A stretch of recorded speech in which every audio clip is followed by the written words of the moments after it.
I suppose what we're looking for as a campaigning piece of theatre is we're looking for material that puts people on the spot. You know, we're looking for material that makes, you know, that implicates the audience and that says, all right, you might not be able to do about this, anything about this personally, but, you know, structurally, what are you going to do about it? You know, who are you going to campaign to? Who are you going to lobby to?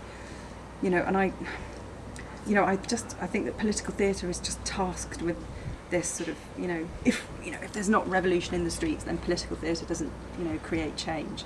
And I know that there are many people who don't think like that, but I think that there are some unnuanced critics of political theatre who think like that, and that's not how we see it at all. You know, we see political theatre as, it works in all of those sorts of micro spreading ways, that the next time you're in the pub and somebody's like off about poverty or benefits or welfare, that you, as somebody who's seen our play, might just go, hang on a minute, no, it's really not like that. It's really not all about that. And did you know that and so that the message spreads, and that's really where we see our sort of, we want to, absolutely, we campaign and we lobby and we try to, as far as possible, work in sometimes quite hostile environments, for people who don't like our message. But it's also about with the audience.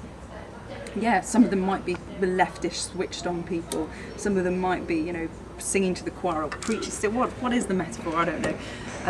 You might be preaching to the choir, but on the other hand, I think that choir does need activating, and that choir does need reminding, and that choir needs sort of saying, oh yeah, you're doing a good job in the world, and that you just need to go out there and do more of it. And I think that, that hopefully that by creating a piece that's agitational, that is sort of saying, look, you need to look in the, you need to look and listen to the words of these people.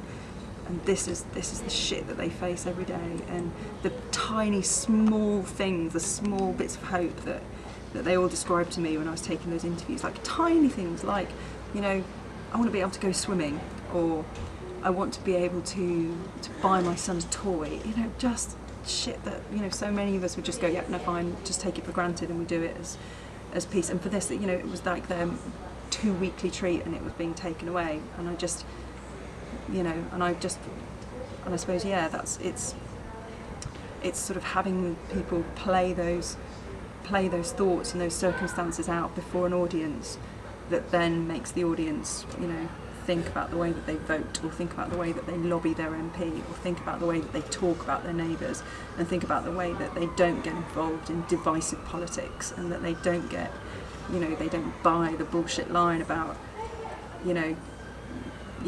it's the poor and the benefit claimants and the welfare claimants that are dragging us down, but actually, they think about the ideological choices that government is making.